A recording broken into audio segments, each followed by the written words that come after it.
everyone, I am Rohini and today we'll discuss the case Gurdwara Sahib versus Gram Panchayat Village Sirthala. So start करते हैं case.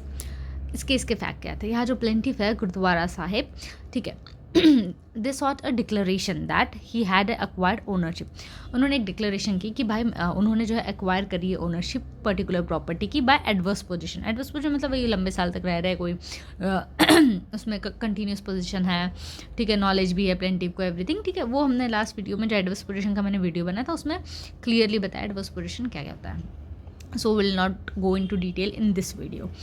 Plaintiff also sought a इनजस्टिस relief. तो जो plaintiff है उसने जो है इनजस्टिस का रिलीफ मांगा against the defendant from being a dispossessed from the property की. जो इतने टाइम तक वो डिस्पोजेस्ड रहा उसके प्रॉपर्टी से, तो वो उसका जो है उसने रिलीफ मांगे. अब यहाँ पे जो ट्रायल कोर्ट है उन्होंने क्या कहा कि जो प्लेंटिफ है was in adverse position of the property in question. तो जो प्रॉपर्टी यहाँ पे क्वेश्चन में उसमें जो प्लेंटिफ है वो एडवर्स पोजीशन में रह रहा है, ठीक है, और उसको granted a injunctive relief from being disposed by a defendant. then the plaintiff could not get a title over the property by adverse position since the plea can only be used as a shield. तो यहाँ कह रहे हैं कि भाई आप ये जो एडवर्स पोजीशन के थ्रू जो है इनको जो है प्लेंटिफ को हम टाइटल नहीं दे सकते. क्यों? क्योंकि जो है एडवर्स पोजीशन को सिर्फ आप शील्ड की तरह यूज़ कर सकते हैं, ना कि स्वाट की तरह. मतलब आप आपकी सुरक्षा के लिए यूज़ कर सकते हैं. तलवार वही होता है ना कि या तो आप सुरक्षा के लिए करो या फिर वो किसी पे वार करने के लिए, तो आप यहाँ पे शील्ड की तरह यूज़ कर सकते हो, स्वॉर्ड की तरह नहीं.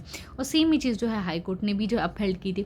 अब सुप्रीम कोर्ट ने क्या कहा कि even plaintiff is found to be in adverse possession, कि जो प्लेंटिफ है वो एडवर्स पोजीशन में, अगर ये पता चला कि भाई प्लेंटिफ या एडवर्स पोजीशन में है तो भी it can not seek a declaration to the effect that such adverse possession has matured into an ownership.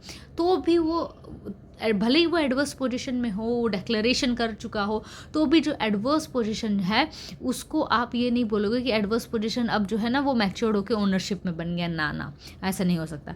And it is evidently settled that जो ये पार्टी है can not seek any proclamation, कोई भी proclamation seek नहीं कर सकती है as to the ownership, as owner की तरह by the way of adverse possession, and only use this plea as a defence. आप जो एडवर्स पोजीशन की प्ली है ना उसको आप डिफेंस की तरह ही यूज़ कर सकते हो, ठीक है. वही जैसे कि मैंने बताया स्वॉर्ड की तरह स्वॉर्ड की तरह नहीं, शील्ड की तरह ही यूज़ करना है करके, ठीक है.